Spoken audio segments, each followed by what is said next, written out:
El método científico es la base de la ciencia, ya que sin él la ciencia no existiría. El método científico es el camino que nos lleva a conocer la realidad de una forma objetiva, dejando fuera las ideas preconcebidas y las observaciones subjetivas.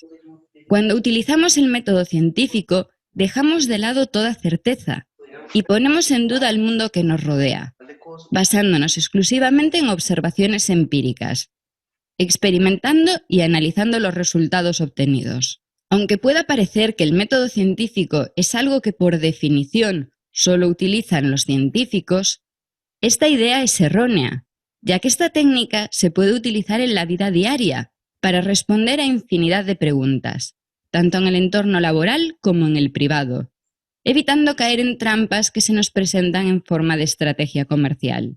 A lo largo de este curso compartiré mi experiencia adquirida tras años de científica y te enseñaré cómo aprender a dudar hasta de ti mismo, para obtener respuestas fiables a dudas en contextos de lo más diversos.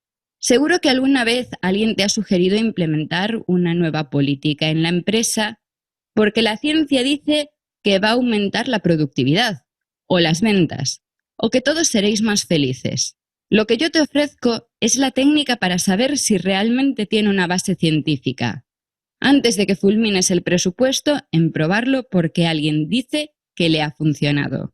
El método científico es un camino con varios pasos que es necesario seguir para que obtengamos una teoría válida. Sabrás que la teoría es válida porque será falsable y reproducible. Será falsable porque otros pueden intentar refutarla. Pero si lo has hecho bien, sabrás que pueden intentarlo, pero no tendrán éxito. Y será reproducible, porque no dependerá de una persona y su visión subjetiva.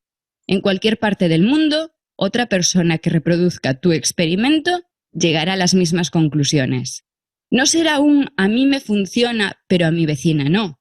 O funciona o no funciona, porque lo vas a analizar de forma objetiva. Si a estas alturas no se te ocurren situaciones en las que podrías aplicar el método científico en la vida diaria, te puedo dar algunos ejemplos. Técnicas de relajación para los empleados, dietas supuestamente milagrosas, suplementos alimenticios, noticias que pueden alterar la estrategia comercial, venta de productos novedosos con nuevas propiedades. Seguramente ahora ya se te están ocurriendo muchas más, en función del trabajo que desempeñas en tu día a día. ¿Estamos dispuestos a ponerlas en duda? ¿Quieres saber si vale la pena? El ser humano lleva siglos haciéndolo, porque somos curiosos y observamos el mundo que nos rodea. El método científico no se inventó ayer, y juntos vamos a conseguir que tú lo implementes en tu vida. Si queremos buscar los orígenes del método científico, probablemente tenemos que remontarnos a la prehistoria. Desde entonces, el ser humano ha observado su entorno, lo que le ha permitido obtener conclusiones, que poco a poco permitieron el avance de nuestra sociedad. Pero aquello eran solo los inicios de algo que tardaría todavía muchos años en establecerse. Poco a poco, en la Edad Antigua, más y más pensadores se percataron de que era necesario observar el mundo que nos rodeaba. Aunque Hipócrates sentó las bases de lo que sería el método clínico, siendo por ello considerado el padre de la medicina, en biología consideramos que las primeras bases del método científico surgen con Aristóteles. Aristóteles dedicó su vida a observar el entorno y buscar las causas del mundo. El porqué, aunque no experimentaba como habría sido necesario para cumplir los requisitos del método científico, su forma de recopilar datos sistemáticamente marca un antes y un después en la historia. Si avanzamos un poco más, llegamos a Leonardo da Vinci, que sí experimentaba y cumplía gran parte de los requisitos del método científico, cuando todavía no se había establecido. Pocos años después, Galileo se opuso finalmente a las ideas aristotélicas, mostrando la necesidad de experimentar. Los experimentos de Galileo le sirvieron para refutar muchas de las teorías que Aristóteles había postulado basándose exclusivamente en observaciones. En este punto de nuestra historia ya estábamos preparados. Solo era necesario que alguien juntase las ideas y les diese un orden y un nombre. Ese alguien fue Isaac Newton. Newton revolucionó la ciencia del momento Y aunque años después Einstein dejó la física de Newton en el pasado, sabemos que todavía está muy presente.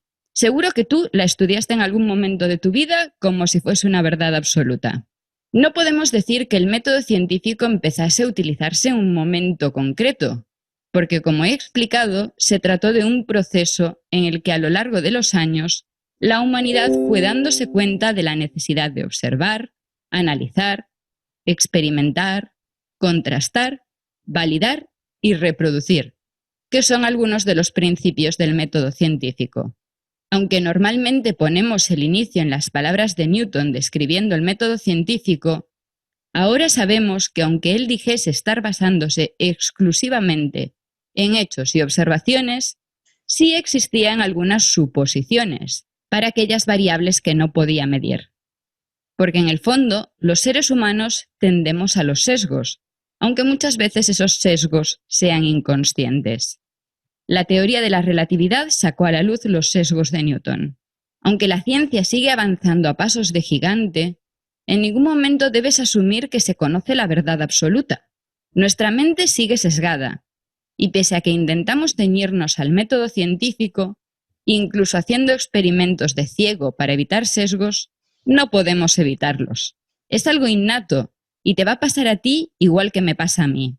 Siempre vamos a presuponer que algo es cierto y siempre vamos a estar limitados por el conocimiento actual. Y justamente por eso es necesario que utilicemos el método científico, para limitar los sesgos en la medida de lo posible y para que nuestras teorías e hipótesis sean tan cercanas a la realidad como sea posible en el momento de la historia que nos ha tocado vivir.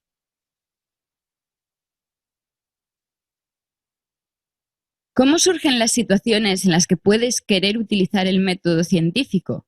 Observando el mundo que nos rodea. Si simplemente te limitas a observar tu entorno, puedes acabar sacando conclusiones de forma precipitada debido a un sesgo, porque solo has observado una parte del fenómeno que quieres analizar. Voy a ponerte un ejemplo, y lo utilizaré a lo largo de los pasos del método científico, para que juntos podamos ir avanzando en el proceso. Aunque el primer paso que te planteo es observar, necesitamos experimentar para que nos puedan surgir dudas, preguntas que resolver. Y eso es algo que hacemos de forma inconsciente a diario. Probamos productos nuevos, cambiamos ligeramente nuestra rutina todos los días. Si no lo hiciésemos, nuestra vida sería muy aburrida. Si conscientemente experimentas con tu entorno cada vez que tengas la oportunidad, te surgirán muchas más preguntas para las que quieras obtener una respuesta. Imagina por un momento que yo estoy alternando mi rutina al levantarme de la cama, probando cosas nuevas. Y lo primero que hago al poner los pies en el suelo es dar una vuelta sobre mí misma. Ese día todo me sale bien. Estoy de buen humor, me suben el sueldo y gano un premio en la lotería. De forma muy precipitada podría llegar a una conclusión sencilla. Dar una vuelta sobre mí misma hace que mi día sea fantástico. Voy a venderlo como método para resolver todos mis problemas. Pero yo soy científica y uso el método científico. Y sé que eso no es así. He experimentado y he observado mi entorno, pero todavía no puedo concluir nada. No puedo obtener conclusiones por la primera lección que debes aprender hoy, y quizá la más importante, que se nos olvida muy a menudo. La correlación no implica causalidad. Que algo parezca ser causa de otra cosa no implica que sea la consecuencia, o mejor dicho, no necesariamente. Las noticias están plagadas de ejemplos en los que se ha parado en este punto. Noticias en las que se muestra una correlación entre dos hechos, asumiendo inmediatamente que uno causa el otro, sin que nadie se haya planteado comprobar científicamente si eso es así. Plantéate por un momento cuántas veces has leído o te han contado ejemplos similares. Muchas veces van acompañados del temido «a mí me funciona». Pero algo no se convierte en verdad porque a alguien le funcione. Tiene que funcionarle a todo el mundo en las condiciones que se describen. Y si la condición es que tiene que ser esa persona, ya no vale.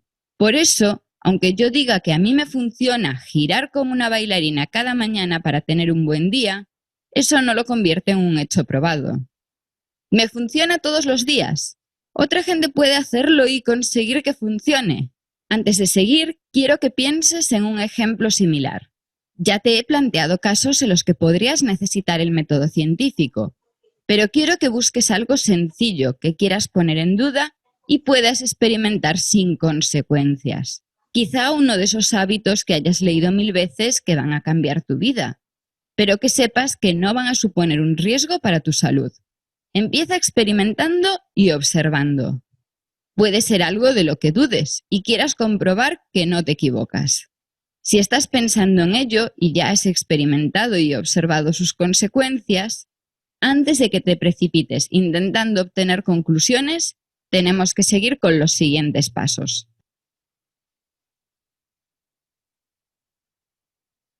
Si hemos experimentado y observado nuestro entorno, lo normal es que nos veamos tentados a sacar conclusiones. No nos adelantemos y volvamos a mi ejemplo. Recordemos que yo estaba diciendo que había tenido un buen día tras haberme convertido en una bailarina por un momento al levantarme. Lo primero que debemos hacer es investigar. ¿Otras personas han observado hechos similares? ¿Alguien ha estudiado esto antes? ¿Hay algo que lo contradiga? Más adelante veremos en detalle cómo obtener información fiable, especialmente para aquellos casos en los que no se puede experimentar simplemente con uno mismo. Como espero que hayas encontrado ya cuál es tu pregunta, te invito a que cuando termines de escucharme busques información sobre el tema que te preocupa. Yo he buscado información y parece que nadie ha recopilado datos sobre mi tema previamente, pero tampoco he encontrado nada que diga otra cosa. O al menos, aparentemente, nada dice lo contrario.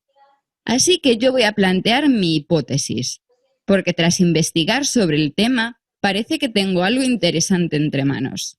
Mi hipótesis va a ser que girar sobre mí misma me proporciona un día fantástico.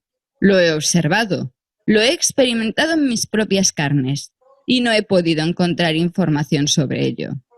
Antes de pasar a los siguientes pasos, vamos a hacer unas aclaraciones, porque quizá te hayan empezado ya a surgir preguntas, sobre todo si no eres capaz de formular fácilmente una hipótesis. Aunque yo haya buscado un ejemplo muy sencillo, en la vida real se nos suelen plantear situaciones mucho más complejas. Muchas observaciones nos dejarán igual que estábamos. Muchos experimentos no nos van a dar ningún resultado. Y muchas veces estaremos investigando y tendremos que volver atrás a observar, porque nos daremos cuenta de que nos hemos dejado cosas atrás. Aunque yo te estoy planteando el método como una serie de pasos a seguir, en cualquier paso se puede volver atrás, y es lo normal. Yo soy científica, y en mi laboratorio me paso más tiempo volviendo atrás y repitiendo pasos que avanzando hacia adelante. Si quieres plantear una hipótesis sólida, es esperable que tengas que volver a observar. Incluso en los últimos pasos, como veremos más adelante, es muy probable que haya que volver a empezar. Si cuando intentes comprobar tu hipótesis queda claro que te habías equivocado en la idea inicial, podrás volver al principio y plantear una hipótesis diferente. En eso se basa la ciencia, y eso es lo que hacemos en nuestro día a día. Si todo fuese una línea recta, en ningún momento refutaríamos hipótesis y el conocimiento no avanzaría. La única forma de que todo salga siempre bien es poseer la verdad absoluta, y sabemos que eso no es posible. Si estás avanzando sin tener que volver atrás en ningún momento, plantéate si no te habrás dejado algo por el camino, si no habrás asumido algo de forma precipitada, y si realmente te estás enfrentando a tu duda con una mente abierta. Una vez que no te queden dudas y que creas tener una hipótesis que vale la pena analizar en detalle, vamos a pasar a la parte divertida. Vamos a experimentar. Experimentar es muy divertido. Cuando somos adultos se nos suele olvidar, pero si observamos a los niños, ellos se lo pasan en grande experimentando. Esta etapa del método científico es la que implica más tiempo y esfuerzo, y también es en la que se suele tener que volver al principio porque nos hemos dejado algo por el camino. Cuando planteamos un experimento con el que pretendemos validar un resultado, debemos tener en cuenta todas las variables posibles para descartar sesgos. Si volvemos a mi ejemplo, tendría que recoger datos durante muchos días para poder comparar los días que giro y los que no. Tendría que asegurarme de tener datos de días en los que haga buen y mal tiempo, levantándome más temprano o más tarde, y días en los que haga actividades diferentes. Además de todo esto, tendría que recoger datos de otras personas para poder tener muestras independientes. Aunque en este caso parezca muy abstracto, esta fase se puede observar muy bien en la realización de ensayos clínicos para saber si un medicamento funciona. Aunque constan de muchas fases y necesitaría un curso completo para explicarlo, de forma simplificada podemos decir que se buscan pacientes que estén dispuestos a probar el nuevo medicamento, asegurándose de analizar en detalle qué cosas tienen en común y que el resto sean aleatorias. Como me estás escuchando, sé que tienes acceso a Internet. Internet es una fuente infinita de información, pero no toda la información que encontramos en Internet es fiable.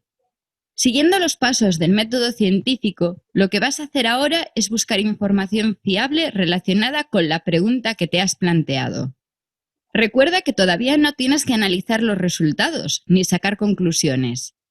Estamos en la fase de experimentar, y lo que vas a hacer es buscar los datos de los experimentos de otros. Sea cual sea tu pregunta, encontrarás información tras una búsqueda rápida. ¿Cómo diferenciar la buena de la mala? Como nadie sabe de todo, la información que encuentres debería citar las fuentes. Poco a poco podrás navegar hasta la fuente original, aunque quizá esté en un idioma que no entiendas y tengas que quedarte en el paso anterior. Si hablamos de productos o terapias, como los ejemplos que te he ido contando, entonces la fuente original será un artículo científico. Si es algo que tiene ya mucha fama, habrá artículos científicos en revistas muy conocidas. Recuerda que tu búsqueda no puede ser sesgada, así que debes centrarte en términos neutros, que no favorezcan los resultados a favor o en contra. Una vez que hayas acumulado unos cuantos enlaces, deberías empezar a ver un patrón y ver. Te he contado que yo soy científica, pero si quiero comprobar si un nuevo adelgazante que sale en la tele va a funcionar. Experimentar es muy divertido. Cuando somos adultos se nos suele olvidar, pero si observamos a los niños, ellos se lo pasan en grande experimentando. Esta etapa del método científico es la que implica más tiempo y esfuerzo, y también es en la que se suele tener que volver al principio porque nos hemos dejado algo por el camino. Cuando planteamos un experimento con el que pretendemos validar un resultado, debemos tener en cuenta todas las variables posibles para descartar sesgos. Si volvemos a mi ejemplo, tendría que recoger datos durante muchos días para poder comparar los días que giro y los que no. Tendría que asegurarme de tener datos de días en los que haga buen y mal tiempo, levantándome más temprano o más tarde, y días en los que haga actividades diferentes. Además de todo esto, tendría que recoger datos de otras personas para poder tener muestras independientes. Aunque en este caso parezca muy abstracto, esta fase se puede observar muy bien en la realización de ensayos clínicos para saber si un medicamento funciona. Aunque constan de muchas fases y necesitaría un curso completo para explicarlo, de forma simplificada podemos decir que se buscan pacientes que estén dispuestos a probar el nuevo medicamento, asegurándose de analizar en detalle qué cosas tienen en común y que el resto sean aleatorias. Se puede querer que todas sean mujeres porque es un medicamento específico para ellas, pero asegurarse de que el rango de edad es variado. Esos pacientes se dividen en un grupo control al que se les da un placebo o un medicamento previamente aprobado y un grupo al que se le da el medicamento nuevo. Los pacientes no saben qué están tomando, así que se elimina un sesgo en la valoración de la efectividad. Los médicos tampoco saben qué está tomando cada paciente, para evitar su influencia en la visión del paciente o incluso en la valoración de los síntomas. Si yo hago mi experimento, debo tener en cuenta todas las variables posibles, y tú tendrás que hacer lo mismo con el tuyo. Durante el planteamiento de los experimentos, muchas veces es necesario dar un paso atrás y ajustar la hipótesis, porque tendremos que aclarar que vamos a analizarlo en unas condiciones concretas, ahora que sabemos que eso no va a poder cambiar. Si lo que estás intentando validar es una hipótesis que alguien ha propuesto previamente, si lo que quieres es comprobar si algo es eficaz, en este paso tendrás que plantearte si se han tenido en cuenta todas las variables posibles.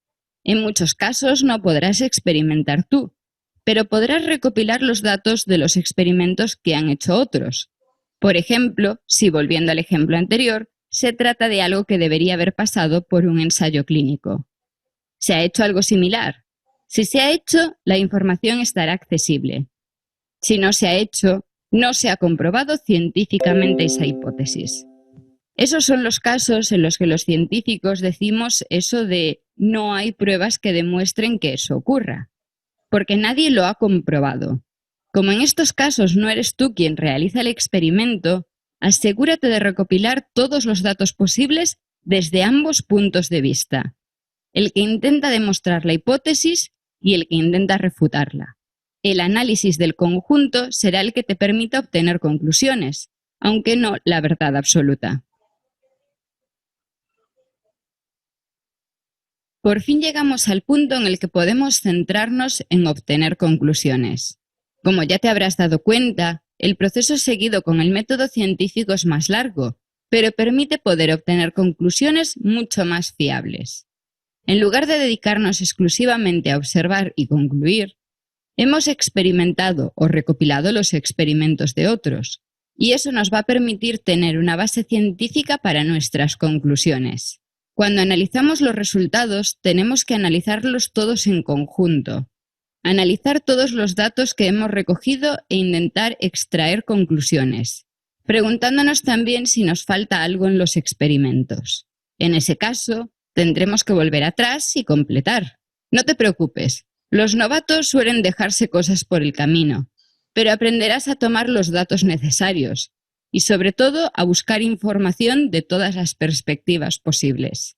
Si volvemos a mi ejemplo por un momento, es evidente que mis datos me dicen que girar sobre mí misma como una bailarina en una caja de música no va a hacer que mi día sea mejor, porque al intentar repetir el experimento durante varios días, los resultados son de lo más dispares. Menuda pena, yo que me había hecho ilusiones. Pero justamente por eso es imprescindible recoger suficientes datos, porque permite descartar conclusiones que habían sido precipitadas. De cierta forma, lo que hacemos al analizar suficientes datos es comprobar que nuestra hipótesis es falsable, porque podemos hacer más experimentos para intentar demostrar que no es correcta. Si esos experimentos concluyen que no lo es, como en mi caso, entonces estamos refutando la hipótesis. A lo largo de la historia se han dado muchas situaciones en las que se han obtenido conclusiones que con el tiempo se han demostrado que eran erróneas. Se plantearon teorías que estuvieron vigentes durante mucho tiempo, pero llegado cierto momento alguien refutó esa teoría. Aunque puedas pensar que esto se debe a que no se aplicó el método científico correctamente, no siempre es así. En muchos casos, todavía no se tenían las herramientas necesarias para poder obtener los datos correctos o analizarlos apropiadamente. Por mucho que se hubiese querido experimentar en la prehistoria, no se tenían las herramientas para demostrar que la Tierra no era plana. En el momento en el que se planteó la teoría de que la Tierra no era plana, otros científicos intentaron refutarla, pero sin demasiado éxito. Solo medidas mucho más exactas permitieron determinar que en realidad es una bola ligeramente achatada. ¿Y si no lo puedo demostrar?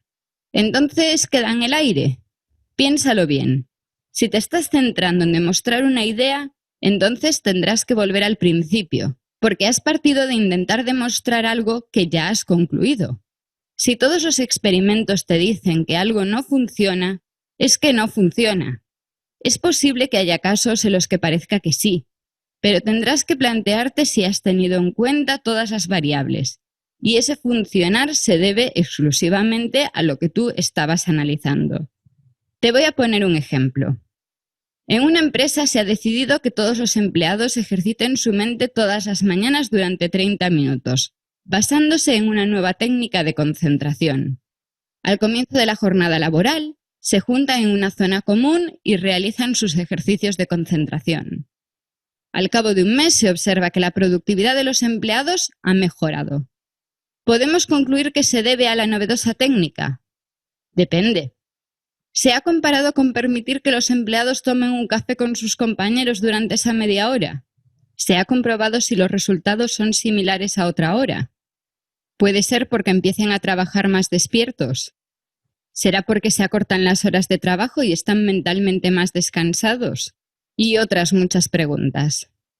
Si todo esto no se ha tenido en cuenta, no podemos decir que funcione.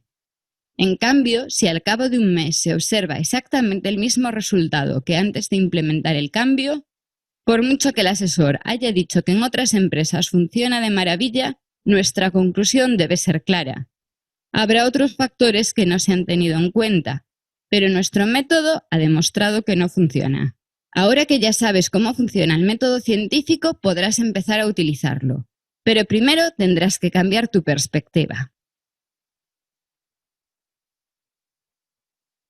Cuando iba explicándote los diferentes pasos del método científico, me centré mucho en analizar la idea contraria a la que quería poner en duda. Esto es un rasgo característico del método científico, y es lo que se llama la hipótesis nula, y es que realmente tenemos que verlo todo al revés. Cuando queremos comprobar una cosa, lo que tenemos que hacer en realidad es demostrar que lo contrario no es cierto. Por eso es muy importante buscar información desde el punto de vista contrario cuando no eres tú el que hace los experimentos. Volvamos a mi ejemplo inicial.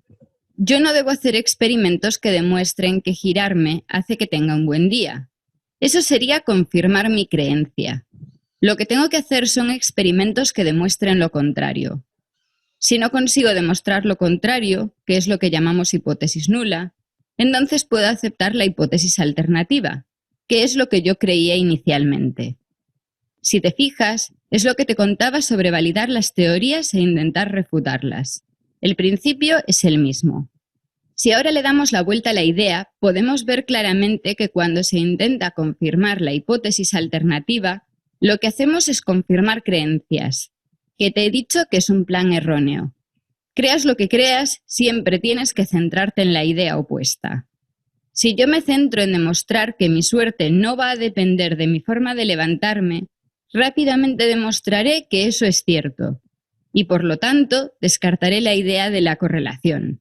En cambio, si quiero demostrar que es cierto desde el principio, es probable que caiga en un montón de errores. No tomaré datos suficientes, porque si durante un par de días correlaciona, asumiré que eso es así. Este es uno de los fallos más comunes en la aplicación del método científico, un tamaño de muestra demasiado pequeño. Para plantearlo de otro modo, piensa que se trata de eso que conocemos como reducir a lo absurdo. Solo cuando la hipótesis nula quede reducida a lo absurdo, cuando ya no te queden recursos para intentar demostrarla, entonces podrás aceptar la alternativa. La idea de la reducción a lo absurdo nos ayuda a incluir todos los controles necesarios en nuestros experimentos. Aunque una opción te parezca un poco absurda, si todavía es una opción, tendrás que comprobarlo. Pero recuerda, siempre será una opción para demostrar lo contrario a tu idea inicial. Si en tu cabeza todavía hay algún «y si», entonces no podrás concluir nada. Si te pido que pienses en una persona muy escéptica, seguramente conozcas a alguien. A tu cabeza vendrá alguien que siempre está dudando de todo, que parece tener ideas locas y que siempre incluye ese famoso «y si» en vuestras conversaciones. Quizá pienses en otro tipo de persona, la que insiste en decir a todo un «pues yo no me lo creo, demuéstramelo». Mi objetivo es que cuando acabes este curso seas una mezcla de esas dos personas, pero sin pasarse con la parte de las ideas locas. Para poder controlar el método científico y poder utilizarlo en cualquier situación, es necesario que cambies tu perspectiva de la vida. A partir de ahora, tu perspectiva será científica en todos los ámbitos. estés en la oficina, en el supermercado o en el gimnasio. Si quieres que tus conclusiones sean veraces, o al menos todo lo veraces que puedan ser, tienes que ser una persona escéptica, porque solo desde esa perspectiva te surgirán las preguntas necesarias. No existe una pregunta buena o mala. Lo importante es que esas preguntas aparezcan en tu cabeza y que poco a poco cosas que habías asumido siempre que eran así sean dudas. He repetido ya muchas veces que lo importante es dudar. ¿Debe quedar siempre el beneficio de la duda? No. Si te has convencido de lo contrario siguiendo el método científico, no tienes por qué dudar.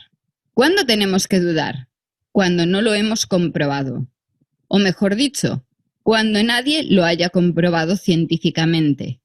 Pero tampoco debes creerte nada porque alguien diga haberlo comprobado.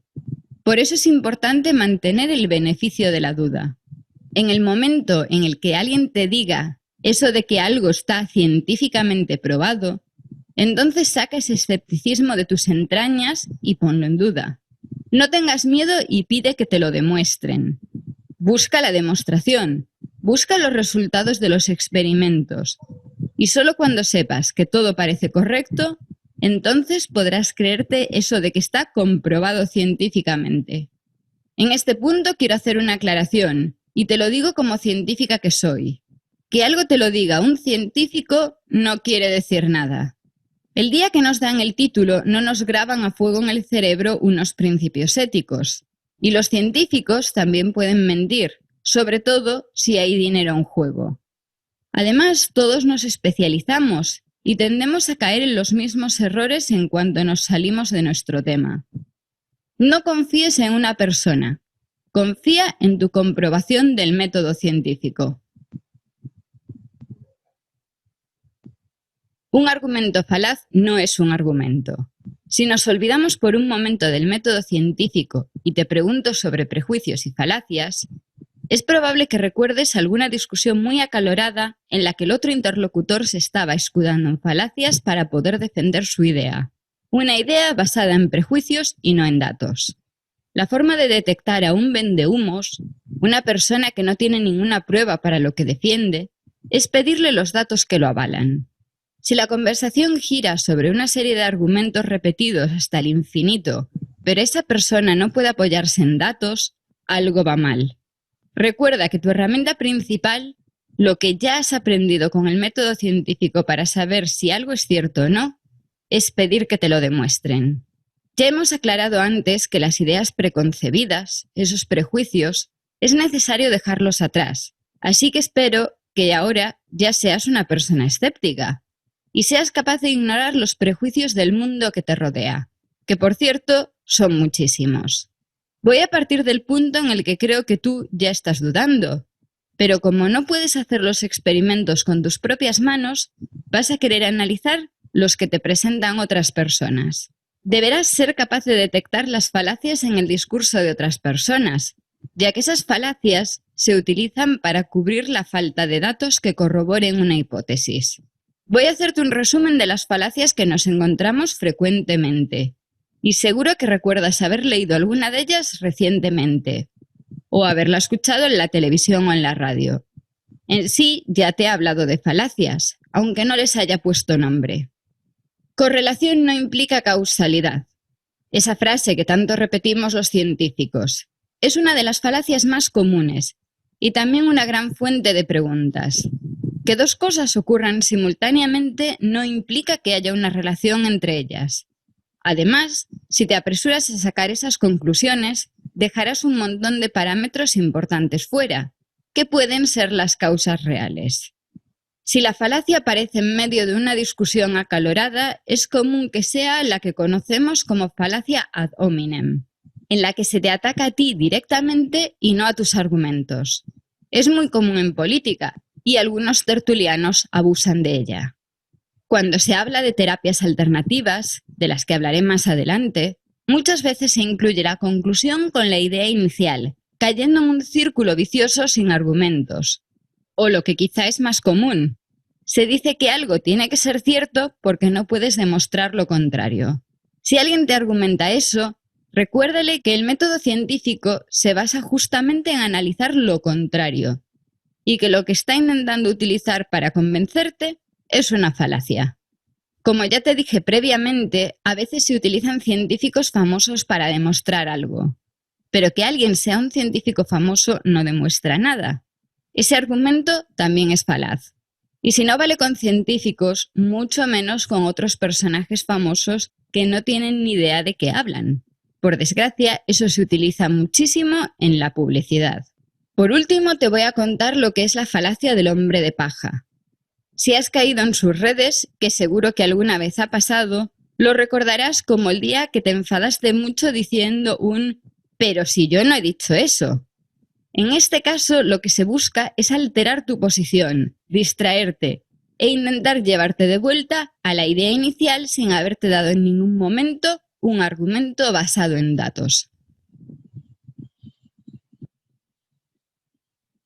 Antes de centrarme en algunos aspectos más prácticos, me gustaría que nos paráramos un momento a insistir en esa necesidad de tener un pensamiento crítico. Ya te he dicho que tu postura tiene que ser siempre escéptica en un primer momento y que debes dudar absolutamente de todo, creyendo solo aquello que se pueda demostrar con datos. Datos que tienen que venir de fuentes fiables. Ahora lo que quiero es hacer hincapié en ese pensamiento crítico.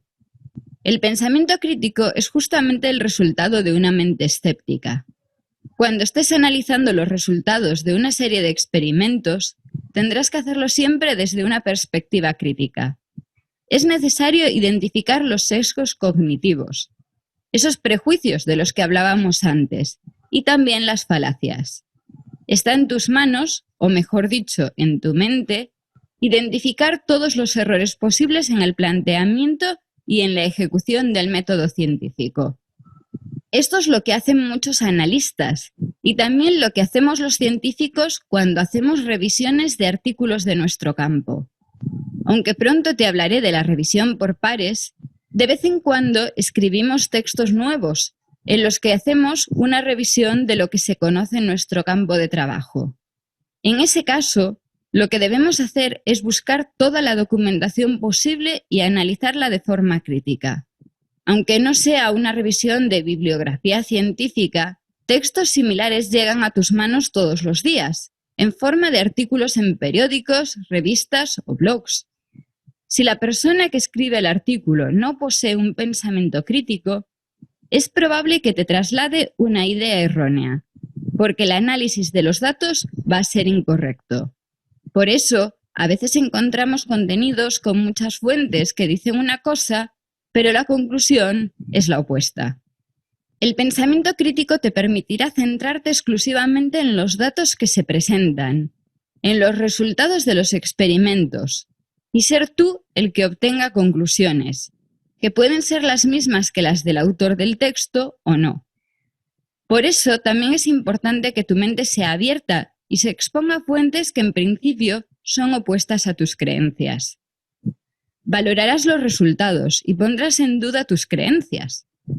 En algunos casos cambiarás de opinión, en otros no, pero es un proceso imprescindible. Ahora piensa en tu trabajo. ¿Has analizado alguna vez la perspectiva de la competencia? Porque quizá descubras errores que puedes utilizar a tu favor, o quizá estrategias que puedas implementar. Cerrar nuestra mente a ideas contrarias nos limita muchísimo. Espero que la teoría haya quedado clara, así que ahora toca pasar a la práctica. Todo esto, ¿cómo se hace? Quiero darte las herramientas necesarias para que tú puedas analizar la vida con perspectiva científica. Pero para ponernos en contexto, primero te voy a contar cómo lo hacemos los científicos. Desde fuera parece que obtenemos resultados, publicamos los resultados en una revista y ya está. Pero yo te he contado esa parte de validar los resultados o refutarlos. Así que el proceso no es tan sencillo. Porque yo diga que algo ocurre, no voy a poder publicarlo así a la ligera. El método que hemos usado para evitar sesgos y asegurarnos de la veracidad de las conclusiones es la revisión por pares. Cuando enviamos un artículo a una revista, la revista no lo acepta a ciegas. Primero lo manda a otros científicos, normalmente 2 o 3, que van a leer nuestro artículo. En él habremos expuesto nuestra hipótesis, todos nuestros experimentos, el análisis de los resultados y las conclusiones. Lo que hacen esos otros científicos, los revisores, es analizar si todo se ha hecho correctamente. Si se les ocurre algún experimento que falta y que podría tirar por tierra nuestra teoría, pedirán que lo hagamos. También dirán si faltan controles, si la muestra elegida era la correcta o no, o si parece que nos estamos precipitando en nuestras conclusiones. Los autores reciben esas revisiones y adaptan el contenido de su artículo, añadiendo los experimentos que se han pedido. Y sí, a veces la teoría ya no se sostiene y hay que buscar otra forma de explicar los resultados. Eso es una señal de que el proceso funciona. Por suerte, los autores no saben quiénes son los revisores, evitando tomárselo como un ataque personal. El proceso no es perfecto y desde mi perspectiva, que lo he vivido, se puede mejorar mucho. Pero los problemas se deben a otras causas, como la falta de tiempo o la competición entre los propios científicos. La base es sólida. Permite a una persona reproducir los pasos de otra sin necesidad de reproducir todos los experimentos, reanalizando sus datos. Más adelante, cuando el artículo esté publicado, otros intentarán reproducirlo, y si no se puede, cosa que se puede deber a algo tan simple y triste como haber falsificado los datos, entonces el artículo se retractará. Aunque este proceso se utiliza en todos los artículos que se publican en revistas científicas, no existe nada parecido para los artículos que se publican, por ejemplo, en medios de comunicación digitales. En cambio, sí tenemos el mismo objetivo: atraer a muchos lectores, que te citen, que hablen de ti y que, con suerte, consigas un puesto de trabajo mejor. Pero el control de calidad, que supuestamente es la revisión por pares, no existe fuera de este mundo y queda en manos del lector hacer de revisor. Tú lees esos artículos y tú tienes que hacer de revisor cada vez que leas. Al cabo de un tiempo será un acto inconsciente.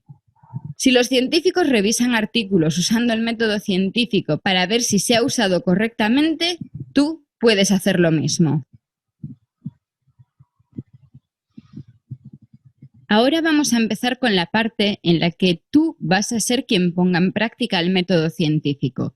Lo primero es identificar aquellas cuestiones de las que más debemos dudar. Y eso no es difícil, porque se nos bombardea a diario con ellas. Las situaciones en las que te puedes enfrentar a estas cuestiones son muy variadas. Quizás sea en tu vida privada, pero también pueden afectar a una decisión empresarial. ¿Realmente quieres poner en peligro el presupuesto de la empresa? Porque en esos casos ya no hablamos de gastarte una pequeña parte de tu sueldo. Hablamos de jugarte tu sueldo futuro. Y no solo es dinero, porque a veces podemos incluso poner en riesgo nuestra salud o la de otras personas. Por una parte tenemos los productos milagro.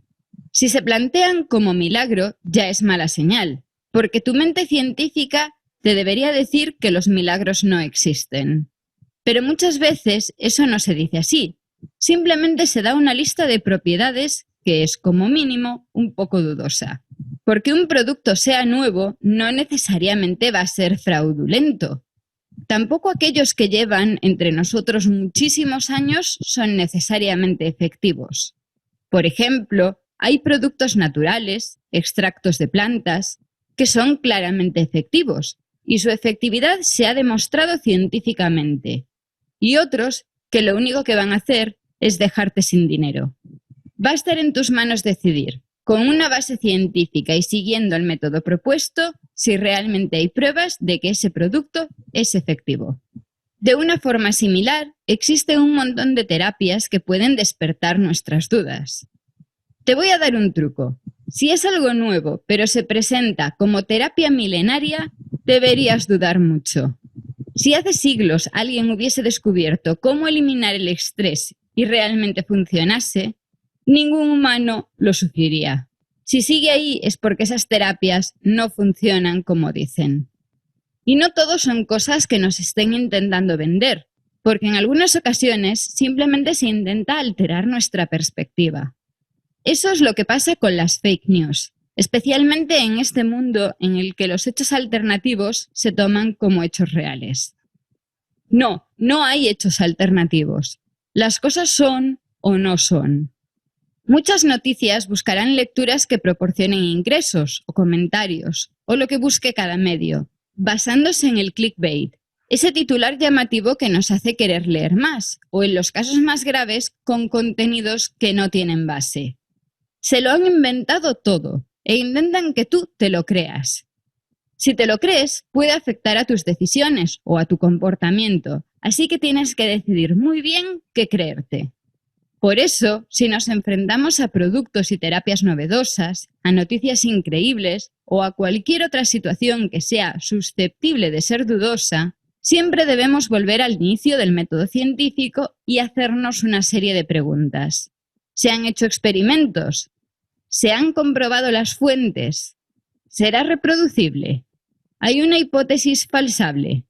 Dependiendo del contexto, las preguntas serán diferentes, pero necesitamos herramientas para poder contestarlas. Te he contado que yo soy científica, pero si quiero comprobar si un nuevo adelgazante que sale en la tele va a funcionar, no me pongo a hacer experimentos en el laboratorio o ensayos clínicos. Hago lo mismo que podrías hacer tú. Todos podemos ser científicos, porque para ser científico no hace falta ponerse una bata blanca, hace falta pensar como un científico. Y utilizar el método, claro. Cuando tenemos que tomar una decisión, debemos siempre pararnos un momento a reflexionar y pensar si estamos seguros de lo que creemos. ¿Existe alguna duda o tenemos pruebas de que es lo correcto? No siempre vamos a tomar las decisiones correctas, y muchas veces nos vamos a dejar llevar por impulsos. Pero si esa decisión nos va a afectar mucho, deberíamos reflexionar más y documentarnos correctamente. Vamos a poner un par de ejemplos. Si me quiero comprar un ordenador nuevo, aunque podría documentarme durante días para tomar mi decisión, elegir una marca u otra no va a afectar sustancialmente a mi vida. Quizá me gaste más o menos dinero, quizá me dure más o menos tiempo, pero no va a ser tan grave. En cambio, si tengo que decidir si mi empresa va a comercializar un producto transgénico, esa decisión puede afectar al futuro de la empresa. Algunos me dicen que son malos para la salud y otros que son muy seguros. Curiosamente, se suele invertir mucho más tiempo en elegir un ordenador nuevo que en posicionarse a favor o en contra de los transgénicos. La mayor parte de los consumidores dedica mucho más tiempo en contrastar información sobre aparatos electrónicos que sobre suplementos alimenticios, y en algunos países el gasto en suplementos llega a ser de hasta el 20% del salario. Como científicos que somos, porque espero haberte convencido de que llevas uno dentro, nuestro tiempo es limitado. Como nuestro tiempo es limitado, debemos elegir qué dudas nos planteamos y de quién o qué nos fiamos. La confianza ciega no es buena, pero antes o después nos tenemos que fiar. Incluso aunque realizásemos nosotros los experimentos, tendríamos que confiar que la máquina con la que medimos los datos nos da el resultado adecuado y que no está mal calibrada. Siempre va a quedar algún resquicio, pero si cada vez que tomamos una decisión hacemos una revisión mental rápida del método científico, descubriremos cuáles son aquellos aspectos que requieren más tiempo. Una vez que hayamos identificado una pregunta, un aspecto al que queremos dedicarle algo más de tiempo, entonces tendremos que ponernos manos a la obra e ir paso por paso. Te he dado algunos ejemplos, pero antes de pasar al siguiente punto, quiero que identifiques alguna pregunta que quieras responder, pero para la que no puedas hacer tú los experimentos. Puede ser algo en lo que creas firmemente, pero que sepas que otra gente tiene una opinión contraria. O puede ser algo de lo que ya tengas dudas. ¿Lo tienes? Ahora vamos a comprobar si es cierto o no. Como me estás escuchando, sé que tienes acceso a Internet. Internet es una fuente infinita de información, pero no toda la información que encontramos en Internet es fiable. Siguiendo los pasos del método científico, lo que vas a hacer ahora es buscar información fiable relacionada con la pregunta que te has planteado. Recuerda que todavía no tienes que analizar los resultados ni sacar conclusiones. Estamos en la fase de experimentar, y lo que vas a hacer es buscar los datos de los experimentos de otros. Sea cual sea tu pregunta, encontrarás información tras una búsqueda rápida. ¿Cómo diferenciar la buena de la mala? Como nadie sabe de todo, la información que encuentres debería citar las fuentes. Poco a poco podrás navegar hasta la fuente original, aunque quizá esté en un idioma que no entiendas y tengas que quedarte en el paso anterior. Si hablamos de productos o terapias, como los ejemplos que te he ido contando, entonces la fuente original será un artículo científico. Si es algo que tiene ya mucha fama, habrá artículos científicos en revistas muy conocidas. Recuerda que tu búsqueda no puede ser sesgada, así que debes centrarte en términos neutros, que no favorezcan los resultados a favor o en contra. Una vez que hayas acumulado unos cuantos enlaces, deberías empezar a ver un patrón y ver que hay referencias a fuentes comunes. A continuación, busca los extremos. Busca información claramente a favor y claramente en contra. Recopila toda la información que puedas y empieza a resumirla en tu cabeza. También puedes hacer esquemas si eso te ayuda. Apunta, mentalmente o por escrito, quién está a favor o quién está en contra. Quién dice que algo ocurrió y quién dice que no. ¿Has encontrado fuentes oficiales? Sea cual sea la pregunta, te acabarás encontrando con declaraciones oficiales, sea de un gobierno, de una agencia estatal o de una universidad. Piensa qué organismo crees que debería tener una postura clara sobre ese tema y busca si en algún momento se han pronunciado. Los artículos científicos, las páginas web de agencias estatales o incluso las cuentas en redes sociales de los organismos públicos son fuentes bastante fiables. Ten en cuenta que estoy diciendo bastante, pero tampoco tienen la verdad absoluta. En temas de salud, por ejemplo, muchas agencias estatales van años por detrás del consenso científico, así que tendrás que recopilar toda la información posible. Si se trata de algo que debería haberse comprobado en un ensayo clínico, esa información también estará disponible. Las redes sociales, noticieros o blogs no son fuentes fiables por definición, pero pueden ser un buen punto de partida para encontrar más información. Una de las ventajas de las redes sociales es la posibilidad de interactuar con desconocidos. ¿Alguien ha dicho que sí o que no a tu pregunta? No te cortes y pregúntale directamente cuáles son sus bases para decirlo y si te puede enlazar las fuentes. Quizá la respuesta te sorprenda. Aunque yo estaría dispuesta a buscar el enlace original para poder compartir la fuente de cualquiera de mis afirmaciones con quien me pregunte, otros caerán rápidamente en falacias negándose a proporcionar esa información. Esa clase de señales dan paso rápidamente a la siguiente fase, en la que tendrás que analizar la información recogida. Con toda la información que has recopilado, puedes ponerte manos a la obra y analizar los datos. Recuerda aquello de la hipótesis nula y, si quieres saber si algo funciona, empieza analizando todo aquello que diga que no funciona. Cuando analices la información que hayas recogido, tendrás que mantener en todo momento la mente abierta e ir haciéndote en todo momento preguntas que te mantengan en el camino del método científico. ¿Qué han demostrado exactamente en el texto que estás leyendo? ¿Tenían datos suficientes? ¿Se evitaron sesgos? ¿Se te ocurre algo que pueda faltar? Te conté cómo los científicos revisamos los artículos de otros antes de que sean aceptados para su publicación. Ahora tú te tienes que poner en mi piel y revisar lo que lees con una perspectiva escéptica. Si los datos que has analizado te convencen, ya puedes tomar una decisión. Recordemos que estás centrándote en lo opuesto a lo que te preguntabas. Te han convencido y sabes que la idea inicial era errónea. ¿Y si no te han convencido? Entonces ahora tendrás que pasar al extremo opuesto y repetir el mismo proceso. Recuerda que en ningún momento te puedes dejar llevar por tus prejuicios. Los datos que tienes delante te tienen que convencer independientemente de lo que tú creyeses previamente. Si tras analizar ambos extremos no tienes una idea clara, tendrás que plantearte recopilar más información. Ahora, además, tendrás más preguntas, porque cada extremo acusará al contrario de no haber comprobado algo, así que tendrás que saber si se comprobó o no. Si ya has analizado suficiente información, es posible que no vayas a poder obtener una respuesta clara, porque no siempre se puede decir que sí o que no. Seguramente habrás escuchado alguna vez eso de que no hay pruebas científicas que lo demuestren. Decimos eso cuando no podemos asegurar que algo sea cierto, pero tampoco podemos asegurar que sea mentira. Hacen falta más estudios, y quizá no estén en tus manos. Eso sí, si lo que te vas a jugar es dinero o salud, ten mucho cuidado antes de arriesgarte, porque realmente no puedes saber si va a funcionar o no. Recuerda que si no hay pruebas científicas, el resultado puede ser incluso lo opuesto al que esperas.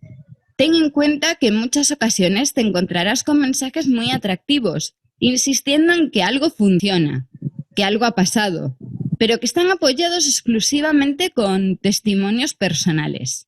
Si no se ha podido hacer un estudio riguroso en el que se haya eliminado el efecto placebo o la sugestión, entonces esos resultados van a ser humo. Esto no implica que no sea cierto, pero implica que no se ha comprobado y por lo tanto tú no debes fiarte. Recuerda que ahora yo podría abrir una página web promocionando mi terapia de giros al despertar para atraer la buena suerte. Podría contratar a actores que dijesen que también les ha funcionado. Y podría cobrarte por darles clases a los trabajadores a tu cargo. ¿Me creerías? No hay pruebas científicas de que funcione, ¿verdad? Pues así tienes que dudar siempre. A lo largo de este curso te he contado cuáles son los pasos a seguir en el método científico y además de darte ejemplos más prácticos, te he contado cómo se utiliza en entornos científicos. Pero también te he dicho que tú eres como yo y que todos llevamos un científico dentro. A partir de hoy podrás tomar tus decisiones basándote en estos principios y saber si existe una base científica que apoye los diferentes argumentos. Pronto te darás cuenta de que ves el mundo con otros ojos y que eso es porque tu mente escéptica está despertando. Empezarás a analizar inconscientemente diferentes situaciones y a dudar cuando lees las noticias.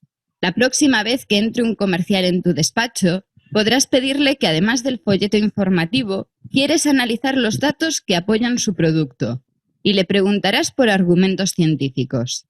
Quizá te replantees si el nuevo menú de la oficina es realmente más sano y si va a afectar a los trabajadores como dice la empresa que lleva la cafetería y que os va a cobrar más. Preguntarás en el gimnasio si se ha comprobado científicamente que esas nuevas clases que ofrecen funcionan y no suponen ningún peligro para la salud.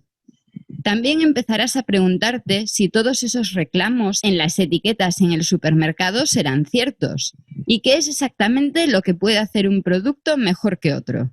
Ahora has dejado tus creencias y tus ideas preconcebidas en el pasado, en el mismo saco que los sesgos, y te enfrentas a la vida con una mente crítica y analítica.